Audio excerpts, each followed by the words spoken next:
Olá, olá! Vamos lá responder algumas perguntas da caixinha que eu deixei aberta aqui anteriormente. Então, a gente vai ser uma live de pergunta e resposta, tá bom? E aí vamos falar sobre vários temas que foram os temas perguntados. Vamos lá, vamos começar com essa daqui, ó, que eu achei bem legal. Qual é um número legal de crianças para se fazer um grupo no consultório, se fazer um grupo de educação alimentar e nutricional no consultório, certo? Então, quantas crianças? Olha, primeiro vai depender do espaço que você tem. O espaço que você tem que acomodar bem essas crianças, né? E, portanto, eu tô assim, supondo o tamanho médio das salas das pessoas, se você não tiver uma segunda área, eu falaria em um grupo de 5 crianças, tá? Porque em 5 crianças você vai trabalhar, né? Você mais essas 5, então 6 pessoas sentadinhas em roda ali no chão, com algumas almofadas, é mais fácil de você trabalhar. E já é um número muito legal para interação de crianças. Mas também fazer um grupo aí de 3 crianças, fazer um trio, né? Um quarteto, é bem legal também, mesmo trabalhar em dupla, tá? Não coloca o número de crianças na cabeça como um empecilho do tipo, preciso deste número de crianças para começar. Começa com o que você tem. Inclusive, você pode começar até nessa dinâmica de atendimento individual, de educação alimentar e nutricional com essa criança, sem necessariamente ser dentro da consulta, né? E poder fazer divulgação aí também para os colegas dessa criança, para convidá-los para vir numa atividade, para ele conhecer a atividade, como vai funcionar a abordagem, e você vai pouco a pouco aumentando o número desse grupo. Mas um número legal, assim, para se estabelecer de começo, 5. Porque você consegue conduzir bem, você não precisa necessariamente de apoio de uma segunda pessoa, só você com as crianças já fica ok. Aí, se o seu espaço tiver local para 5 crianças, show de bola. 5 crianças é um número bom. Vamos lá. Outra pergunta. Beleza. Esta pergunta aqui, eu fiquei pensando quando, né, eu consigo ver essas perguntinhas antes, e eu fiquei pensando, meu Deus, acho que eu não vou responder não, porque eu não tenho uma atividade de educação alimentar preferida. E assim, eu pensei de verdade, eu não consigo dizer uma que é aquela, se fosse a última vez que você vai fazer atividades com as crianças, qual você usaria? Não consigo dizer, não consigo selecionar, mas com certeza absoluta eu iria utilizar os superpoderes dos alimentos, mas com toda certeza. Para mim, essa é a metodologia que mais conecta com as crianças. Eu já experimentei vários tipos de atividades, eu trabalho com vários tipos de atividade, brinco de diversas formas, uso jogo, uso oficina culinária, brincadeira, leitura de livro, faço assim várias abordagens, né? Eu utilizo vários recursos com as crianças, mas trabalhar com os superpoderes dos alimentos é sempre certeiro, é mais profundo, então eu com certeza escolheria uma das atividades dos superpoderes. E não sei qual, mas seria uma delas, tá bom? Vamos lá, outra pergunta. Aqui, ó. Qual que é a melhor época do ano para apresentar projetos para escolas? Show de bola! Nós estamos chegando em uma das melhores épocas para se apresentar projetos de educação alimentar e nutricional para as escolas, que vai ser entre agosto e setembro. É assim, ó, existe na verdade uma dinâmica diferente entre as escolas de pequeno, médio e grande porte, né? As escolas de grande porte, elas vão receber projetos agora, entre agosto e setembro, já para fechar para o próximo ano, porque eles já começam com as matrículas agora, logo no comecinho do segundo semestre, então eles já querem saber quais vão ser as atividades que eles vão divulgar para esses pais, e já começa toda uma elaboração prévia de conteúdo para o próximo ano. Bem, para as escolas de pequeno e médio porte, mais para o final do ano, ali entre outubro e novembro. Mas isso não te impede, por exemplo, de ir já apresentar o seu projeto de educação alimentar e nutricional para essa escola. E se ela falar que eles ainda não estão decidindo as coisas pro próximo ano, né, que ainda vai ficar pro próximo ano, ela com certeza já vai ter te visto, já vai ter um tempo para elaborar a ideia, e aí ali em outubro e novembro, que é a época que eles começam a fechar, essas escolinhas de pequeno e médio porte começam a fechar pro ano seguinte, você entra em contato novamente, tá? Mas as escolas grandes já é importante agora, começo de agosto, fazer isso. Uma outra possibilidade é no começo do ano, mas a maior parte das escolas já acabam tendo projetos fechados, então se ela receber uma proposta agora em 2019 de um nutricionista e ela tiver interesse nesse serviço, provavelmente ela já fecha esse ano. Agora, se não, se você só aparecer ano que vem lá pra ela, nenhum outro profissional oferecer esse serviço e ela tá querendo um diferencial, aí pode ser que janeiro, depois ali do dia 15 de janeiro, seja uma boa época, porque geralmente os responsáveis pela escola voltam nesse período, tá bom? Bora lá, vamos para a próxima. Essa aqui é boa. Olha lá. Tenho muito medo de não saber controlar as crianças em grupo. O que fazer? Imagina você lá num grupo de educação alimentar e nutricional e as crianças começam a puxar o cabelo uma da outra, morder, chorar, correr, fazer artes, né?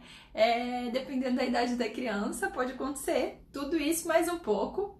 Então é importante sim saber controlar grupos de crianças. A gente tem várias dicas para poder controlar um grupo de crianças. A primeira é que a sua atividade de educação alimentar e nutricional, ou seja lá se é oficina culinária, seja o que for, ela tem que estar apropriada para a faixa etária dessas crianças, tem que estar chamando atenção. Porque se eles estão entretidos e com atenção na atividade, eles não vão dispersar essa atenção para essas artes, né? Para essas coisas que podem te dar medo. Mas fazer atividade apropriada para a idade também não é a única coisa. Você precisa se sentir, de certa maneira, confiante. Então, estudar antes, previamente, como que você vai conduzir a atividade, quais recursos você vai utilizar, né? Como que você vai organizar o espaço. E a partir disso, estando mais confiante, estar mais confiante não significa estar sem medo, né? Estando mais confiante, com certeza a atividade ela corre de maneira um pouco mais tranquila. E é importante a gente falar do medo, que medo assim, seja pro que for, gente. Medo é um resguardo do nosso corpo, né, pra gente não se colocar em situações de perigo. E uma das situações de perigo, às vezes, que a gente tem medo de se colocar, é da exposição. Então, eu vou lá, vou fazer uma atividade com as crianças, imagine se algo der errado, o que vão pensar de mim como nutricionista, né? Imagina se eu vou fazer isso lá na escola, o que a diretora vai pensar se começar uma gritaria dentro da sala de aula, ou se eu vou fazer no meu consultório e depois esses pais verem o que aconteceu, o que vão pensar de mim. Então, a gente pode, né, avaliar esse medo como um medo do que vão pensar de mim e entender, faz sentido esse medo me paralisar para eu não fazer as atividades? Faz sentido? Porque às vezes não faz sentido, né? A confiança é uma coisa que a gente ganha com experiência e também com preparação prévia. Então, procura isso, olhar para esse medo e falar, será que faz sentido? Não faz. Então, vai com medo, né? Quando a gente fala de vai com medo mesmo, é isso. O medo ele vai estar ali presente. Porém, você pode escolher que reação, que ação você quer ter perante esse medo. E se a sua ação é saber que um dos seus medos é não conseguir controlar as crianças, e eu diria que isso é bem mais profundo, né? Como eu comentei, estuda sobre como controlar crianças. Então, que dicas? Fazer atividade para faixa etária. Que faixa etária você vai trabalhar? O que essa faixa etária gosta? Quais são as atividades que são interessantes para essa faixa etária? Como que a gente mantém essa faixa etária prestando atenção nessa atividade, presa essa atividade, quanto tempo essa faixa etária que você vai trabalhar aguenta em uma atividade, porque imagina, criancinhas de 3 anos, se querer fazer uma atividade de 1h30, não tem cabimento, eles não vão ficar concentrados por todo esse tempo, né? Então a gente se precaver dessa maneira ajuda muito. E aí, no geral, se a criança ela tá entretida com a atividade, é pouco provável que você tenha grandes problemas com grupos. A não ser que sejam crianças pequenas, ali abaixo de 3 anos, que eles ainda estão muito no eu. E, portanto, eu acabo orientando que os nutricionistas que vão começar a experimentar, experienciar essa área da EVA em grupo, comece aí com grupos de 3 anos para cima. E quando estiverem mais familiarizadas, mais tranquilas com esses grupos, possam diminuir a faixa etária com que vão trabalhar, ok? Beleza. Opa, vamos lá para outra pergunta. Essa eu já respondi. Essa aqui. Ok. Você prefere atendimento com os pais juntos ou separados? Tô imaginando que seja atendimento em consultório, né? Se ficam os pais e as crianças juntos ou separados. Acho que é isso, né? Ou pode ser também a interpretação da mãe e do pai juntos ou separados. Vai começar falando como se fosse dos pais separados da criança. Eu acho que assim, cada profissional vai achar a sua maneira dos seus protocolos de atendimento. Não tem certo, não tem errado. Você vai achar a sua maneira, a maneira que você se sente mais confortável. Eu conheço profissionais que eles fazem os atendimentos sempre com toda a família junto, então sempre os pais com a criança. Tem outros profissionais que fazem atendimento só com os pais, né? Tem outros profissionais que fazem atendimento com os pais, com a criança no primeiro momento, aí depois no segundo momento só os pais, no terceiro momento só a criança, e assim vai alternando entre cuidadores, criança, ou então a família toda junta. Por isso não tem um certo ou errado. O que eu prefiro, tá bom? Eu prefiro avaliar a família, avaliar a necessidade de estar com todos eles juntos, ou então de estar com eles separados em determinados momentos. Se eu percebo que não tem nenhuma questão ali que vai ter de interferência dos pais, às vezes em uma atividade que eu quero fazer com a criança, que eu quero fazer exclusiva com a criança, tá tudo bem, eu vou pedir pro pai acompanhar, observar o que eu vou fazer e ele vai ficar ali sem interferência. Agora, se eu sei que eu vou fazer uma atividade com a criança durante o atendimento, e aí aquela mãe ou aquele pai vai ficar assim toda hora, mas não adianta, quero ver se você vai comer, porque ele não come, porque ele é chato. Então eu vou trabalhar separados, por quê? Eu não vou querer desautorizar esses pais na frente da criança, falando pra eles, olha mãe, olha pai, não fala isso, porque isso é muito errado, né? Eu não vou falar isso pra eles na frente da criança, e ao mesmo tempo eu também não quero que joguem esse balde de água fria na criança. Aí são famílias que eu trabalho separado. Vou trabalhar alguns momentos com os pais, para eles entenderem algumas abordagens, e vou trabalhar com a criança em outro momento também para empoderamento. Por isso eu acredito que vai muito do que o profissional deseja, de como ele se sente confortável, e para mim eu gosto de observar a família junto no primeiro momento e aí entendendo no desdobrar ali do acompanhamento o que fazer, se é colocar em um momento a criança junto, às vezes destinar essa criança até para um grupo de educação alimentar e nutricional. E aí eu vou responder da segunda maneira que poderia dar interpretação para a frase, que seria tipo a mãe e o pai juntos na consulta ou separados. E eu acho que não faz sentido, né? Até desse jeito, pode estar a mãe e o pai juntos se você vai falar de cuidadores, sem problemas nenhum, porque aí eles são adultos, a gente consegue colocar eles para embate e tá tudo bem. A Fernanda vem pra minha casa. Fê, olha só, depois você coloca aqui, ou você me chama no direct de onde você é, porque eu tenho várias alunas espalhadas por esse Brasil, alunas do programa Brincar de Comer, alunas da formação online Coaching Nutricional Infantil, e nunca fique sozinha, tem muitos profissionais que podem te ajudar. Eu não sei se eu tô pertinho de você, mas a gente conversa, me chama no direct, beleza? Bora lá! Já que eu falei do programa Brincar de Comer, vou responder essa pergunta aqui. Alguém colocou, programa Brincar de Comer ou Coaching Nutricional Infantil? Para começar, esses são os meus 2 cursos online, cursos para as nutricionistas, né? E depende muito do que você quer nesse momento. A abordagem do programa Brincar de Comer é uma abordagem de educação alimentar e nutricional lúdica para se trabalhar com pré-escolares. Então lá eu ensino toda a teoria e a prática das atividades de educação alimentar e nutricional lúdicas infantis, e entrego também a minha metodologia dos superpoderes dos alimentos. Então a gente tem um módulo só para falar dos superpoderes dos alimentos, que foi aquele que eu disse que seria o que eu utilizaria como minha preferência na educação alimentar e nutricional. E aí você, com essas atividades, consegue colocar elas dentro da sua consulta de nutrição, dentro do seu atendimento, consegue fazer grupos no consultório ou fora do consultório ou levar isso para a escola. Então te dá muitas possibilidades, né?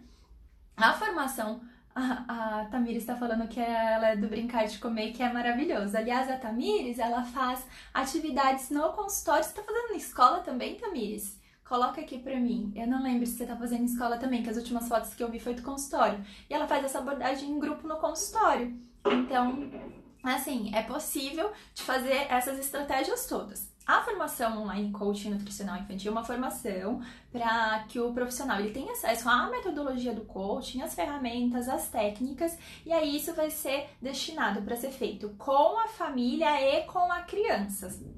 Todos juntos, né? Não necessariamente todos juntos em todos os encontros, mas são ferramentas para ambos.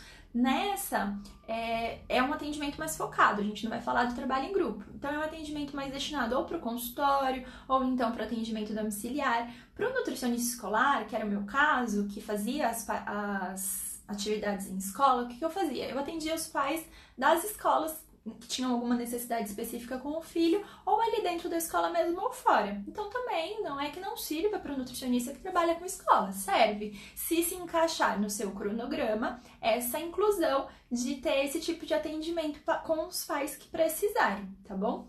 Então aí depende do seu momento. Eu amo os dois, não posso indicar um ou outro, né? Porque são bem diferentes, eu diria que talvez até complementares de certa maneira.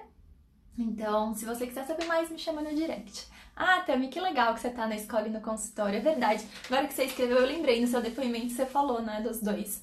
A Fer, que falou que é de Brasília, eu, aliás, tenho uma aluna que é de Brasília, aluna que tem acesso à minha metodologia do programa Brincar de Comer. Então, me chama que eu te recomendo ela, porque é uma forma de você ter acesso aí às atividades, tá bem? Com o seu filhote ou filhota. Ok, vamos lá. Este daqui. Se eu trabalhar como coach, posso continuar prescrevendo dietas? Sim e não, depende. Se você for nutricionista e for trazer a metodologia, né, a abordagem do coaching para dentro da consulta, para um programa nutricional que vai trabalhar com coaching nutricional infantil, sim, você pode continuar fazendo prescrições de dieta, mas você vai entender que ali dentro do coaching a gente tem toda uma maneira de abordar isso da prescrição de dieta. E se você for trabalhar exclusivamente como coach, aí não, porque no coaching nutricional infantil, puramente dito, assim, o que a gente diria que é o coaching raiz, a gente não faz prescrição. Então, se não faz prescrição, não faz prescrição de dieta. Por isso que depende de como você vai elaborar a oferta dos seus serviços. Hoje, por exemplo, quando eu trabalho com coaching nutricional infantil, eu não trabalho com prescrição de dieta, eu trabalho só com abordagem de comportamento. Se a criança, por algum acaso, precisar de alguma dieta específica, sei lá, uma criança que tá com colesterol alto, tá precisando, ou então uma criança diabética, que vai precisar fazer um controle da dieta dela, eu recomendo ela para um nutricionista. Carol, por que você não atende? Porque não se encaixa na minha agenda. Agora, é possível, se eu quiser, eu posso ser a nutricionista que vai fazer a prescrição, mas também trabalhar essa parte do comportamento, essa parte com o coaching nutricional infantil, é super possível. Dá para fazer essas duas coisas juntas. Agora, depende de como você vai elaborar o seu portfólio de serviços, tá bem? Dá para fazer as duas coisas. Ok, vamos ver se temos mais perguntas. Esta daqui. Queria tanto ir no meeting. Fala mais sobre a sua palestra lá. Ah, que pena que você não pode ir. Gente, o meeting do Multiplicar é um encontro da nutricionista Karine Durães. Ela é assim uma querida, ela e a Lê das G-Cursos. E eu vou participar nesse final de semana, eu vou dar uma palestra sobre... Na verdade, não é uma palestra, ela é mais com um estilo de uma oficina sobre educação alimentar e nutricional, construção de materiais para consultórios ou para escolas. E ela vai ter mais uma abordagem prática, a gente vai fazer essas construções de alguns materiais ali na hora. Eu falei que eu fiz essa palestra construída como um download na minha cabeça quando eu vou montar um material, quando eu vou decidir por uma atividade, quando eu vou criar. Então, ela é mais sobre a criação, né, do que sobre a entrega das atividades em si. Por isso é um processo bem prático. Mas se eu puder deixar uma dica aqui, é que, gente, a primeira coisa no processo de criação é a gente não ter medo de sentar e colocar todas as ideias para fora, sabe? Deixar fluir mesmo, assim, ó. Quando vem ideias, nenhuma ideia é boba. E eu tava construindo a aula e foi muito bacana que eu me lembrei de ideias que eu tive. Eu me lembrei não, né? Porque quando eu tenho uma ideia, eu boto no papel.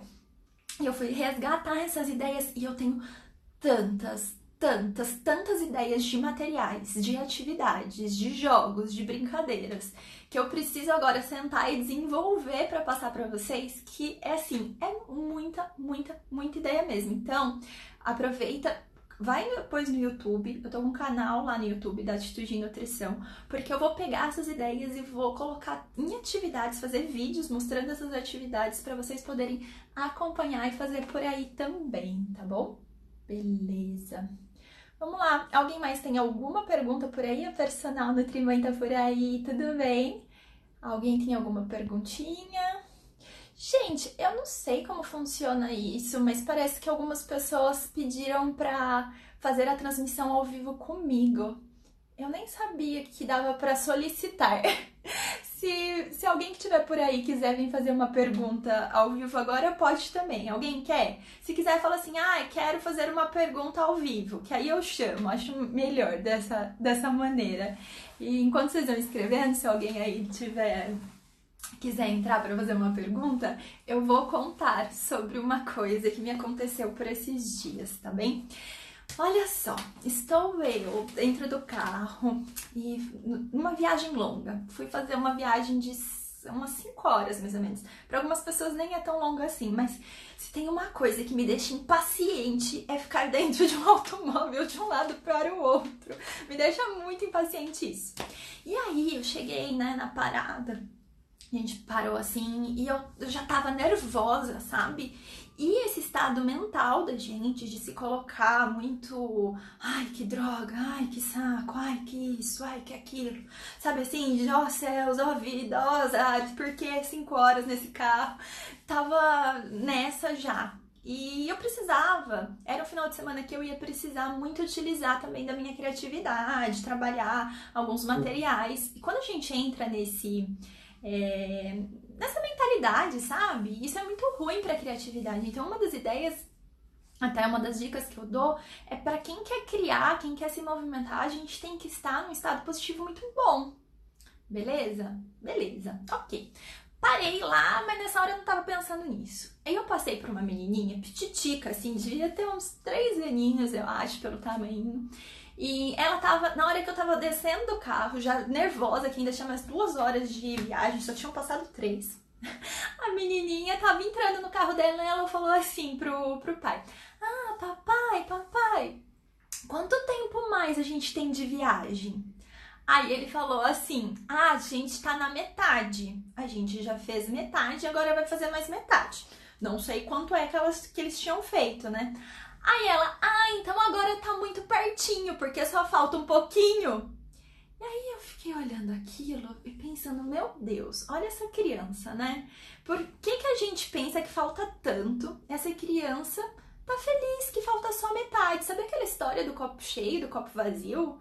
Aquela criança por si só tá olhando a situação pelo lado mais positivo. Falta só metade. Se tivessem me falado aquilo, aquela hora, sabe? Se eu fosse uma criança irritada do jeito que eu tava dentro do carro, eu ia falar, meu Deus, ainda falta metade. E aí foi a hora que eu falei, não, vamos mudar então esse pensamento. Vamos colocar em outro tipo de pensamento. E é assim que eu desejo que você fique. A gente trabalha isso bastante até no coaching nutricional infantil com as crianças, que é como a gente quer pensar sobre as situações, que a gente quer pensar sobre essas situações, porque a partir do momento que eu penso de uma maneira mais positiva, isso me traz outra visão sobre o que está acontecendo, isso me deixa mais aberta para as experiências, isso me deixa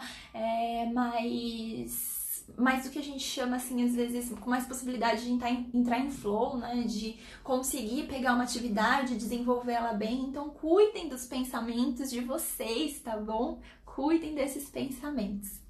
Alguma perguntinha?